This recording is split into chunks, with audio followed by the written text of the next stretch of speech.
Welcome to another round of meditation. Um, Today was a day off here in the United States because of Memorial Day, which kind of is very fascinating holiday because obviously Memorial Day is to pay respect to the fallen men and women who gave their life to fight the wars for the United States. And I always have a deep respect for people in military or navy or air force or any other um, organization similar to that because it's not easy to rise above yourself and dedicate your life for your country, for your countrymen and countrywomen, for your family and whatnot. And what pisses me off is that a lot of times the government end up exploiting these brave, courageous men and women because they send them to fight the wars which are not only unjust but also have a deep selfish motive in a lot of ways. And especially when it comes down to the United States military here, there have been so many wars in the past 40, 50 years, and some are clearly where the US is on the wrong side. And yet, I feel for the soldiers who go there without questioning, which, technically they're supposed to not question and go and fight the war. But the point being that the government end up exploiting this particular attribute from uh, the soldiers. But at the same time, I'm sort of fascinated by how uh, courageous people can be to go out there and fight for whatever reason. And plenty of times there've been countless fights which was fought over no particular or no good reason, especially when it comes down to religion uh, and and occupation of land. And I'm sure, like in the micro level, there were a lot of fights over women or resources. It could be like resources, essential resources like food and water. Could be some of the resources like money, jewelry, whatnot. But those were uh, mini fights in some sense, but at the macro level, at a bigger scale, uh, nations indulge into wars with other nations just so that they can occupy more land, just so that they can uh, win the battle of philosophy, some sort of like religious battle. And especially when it comes down to the past few wars between United States and Soviet Union and Vietnam, for instance, that was fought over another philosophy, democracy versus communism. Uh, I mean, technically on paper, the United States is a democratic country, but how democratic is it? Because there is so much voter suppression, there is so much exploitation of power by not paying attention or not even caring what the people really want. The people in charge, they just end up doing whatever they want, whatever they like to do. So how much of the country is really democratic? I mean, there is definitely this illusion that people end up choosing their representative, and in a lot of ways, it does. And in a lot of ways, there've been a lot of changes because of that. I mean, don't get me wrong, communism is not an ideal system. They have similar vibes of monarchy or uh, dictatorship in a lot of ways, because the people don't even have a say. Um, but in democracy, at least, there is a means with which people can communicate and make their voice heard. But democracy doesn't work because I guess one third of the people couldn't vote because they are too young. Uh, One third of the people won't vote because they don't want to get involved into democracy, and the rest one third who does vote shouldn't be voting because they vote on their party lines without giving second thought. I mean, don't get me wrong. I'm not saying like that's a concrete number, and probably the 1% which is left over are the sane ones who vote based on the rationale instead of just falling back on the party lines. But it's a messy system. I guess that's where systems like communism and monarchy or dictatorship is a bit streamlined because it's not messy, because there is only one person in charge and or one party in charge, and they make all the choices on behalf of the people. Whereas in democracy, where there are tons of different people with tons of different opinions, and everyone have their own way of understanding in I guess like that the everyone have their own philosophy, and they want to implement the system based on their opinion or whatnot. So it's a long and messy system, but in a lot of ways it's a beautiful system too, because I love democracy because it means that everyone have a say, even though in the current form that's not true, especially if you compare it to like a primary countries, or like the biggest democracy in the world is India, and you could see that there are thousands of parties, and the billions of people who do vote across various party lines end up electing representative um, who end up um, not from like the winning party or the losing party per se, because there are so many different parties. That sort of gives that shows that at least in parliamentarian system where people can have different parties and each party can have more power or less power at different times, whereas in two-party system like in the United States, it's pretty obvious, like either one party going to win or the other, and whoever wins, it looks like they don't end up uh, doing any significant improvement to the country, because they always have the other party to blame. And it, uh, the way I see it, life is on a spectrum. So parliamentarian system sort of shows that, because there are so many different parties which can be on the left side of the spectrum or right side of the spectrum or somewhere in between. Whereas in the US, it's more like black and white. There is no gray area. So even though there are factions within each party who are extremes or whatnot, but overall, when it comes down to individual choices, most of the people have only two choices, the left or the right.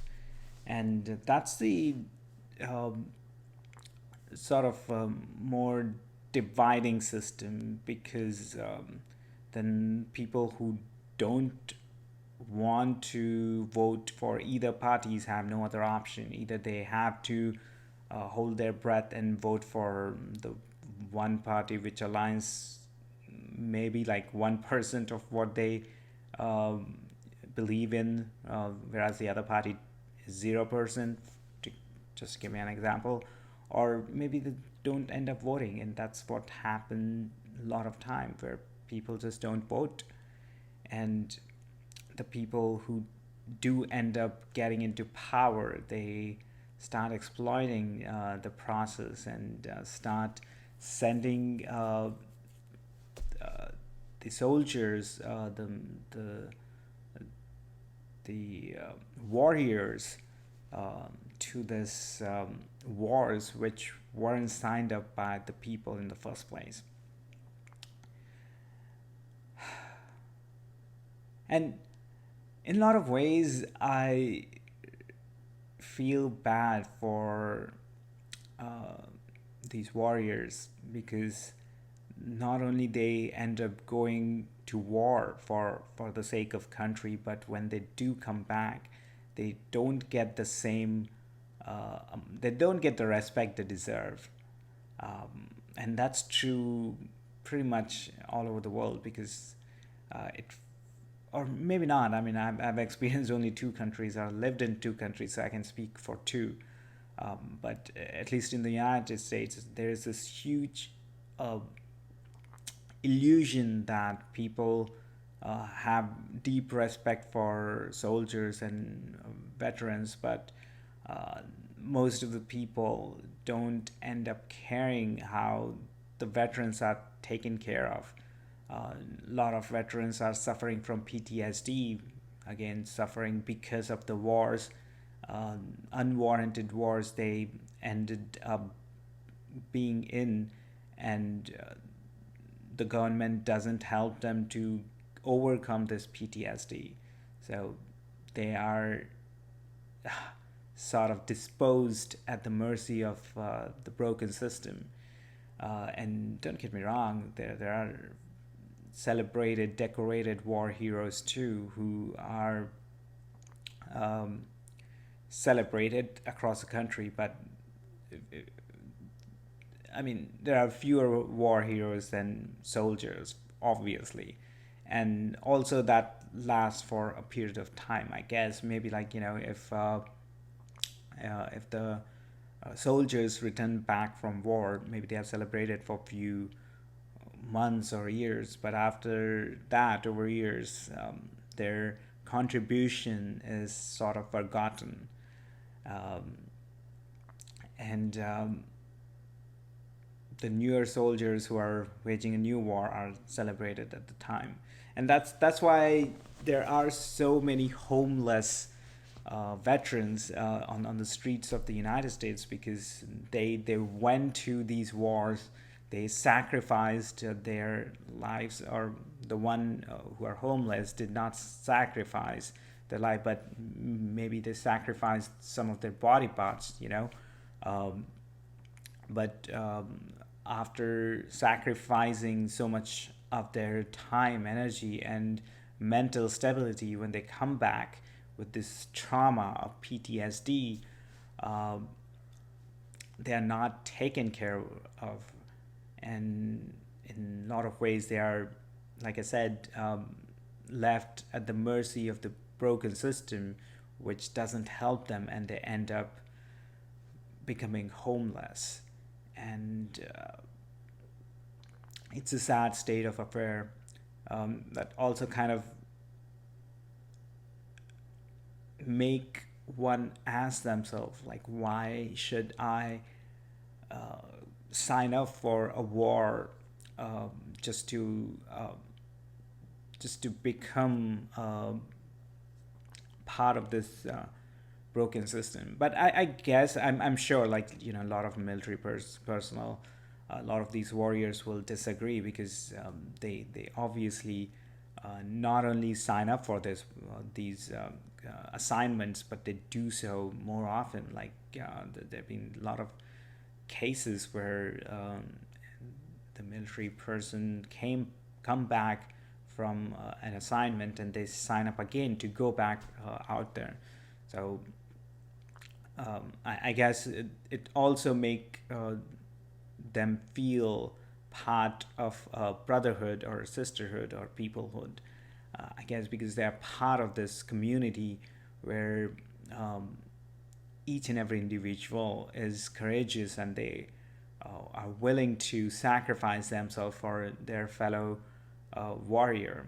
And I can imagine that that level of trust and or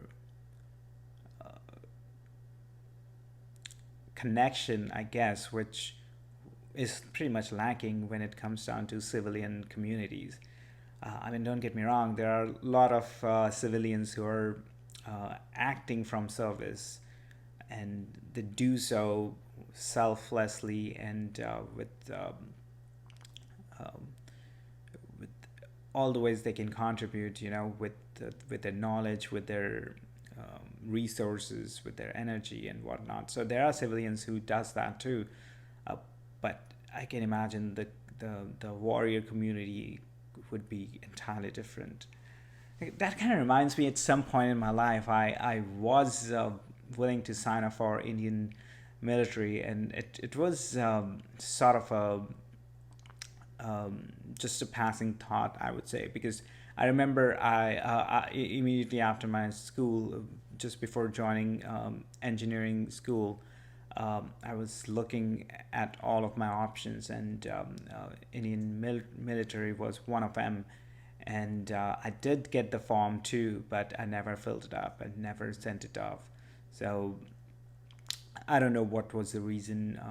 I mean, I definitely wanted to um, serve my country, and uh,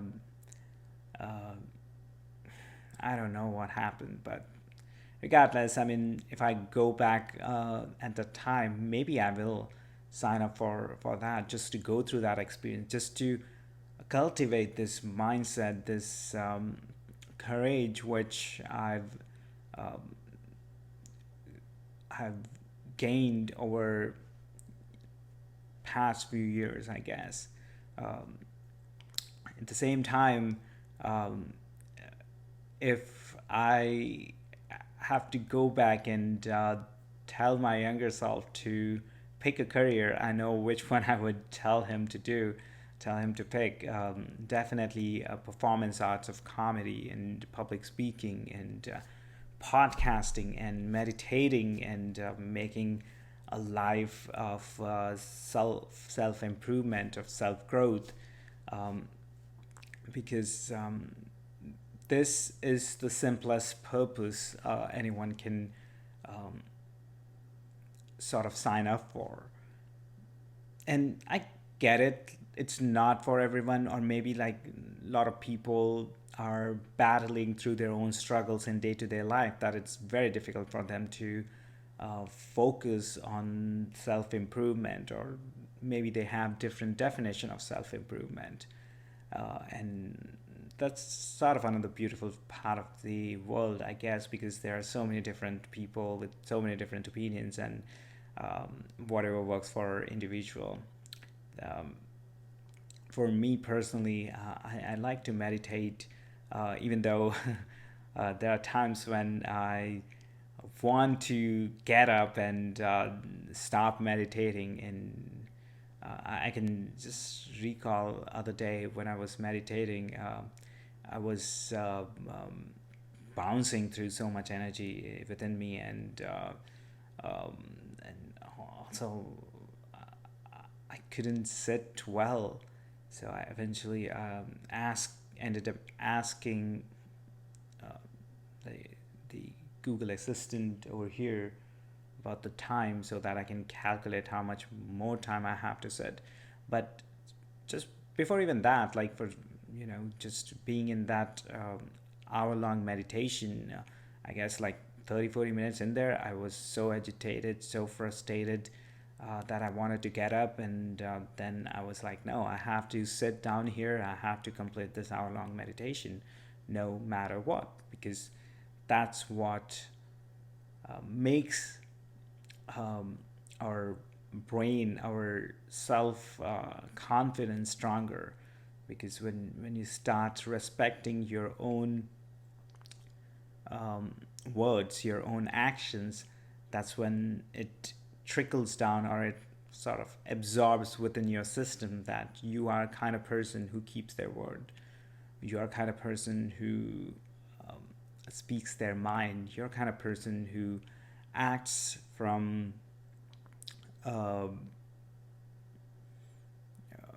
inner harmony, I guess. But that note, I'm gonna start today's meditation. I'm gonna set an alarm for an hour from now and get right into it.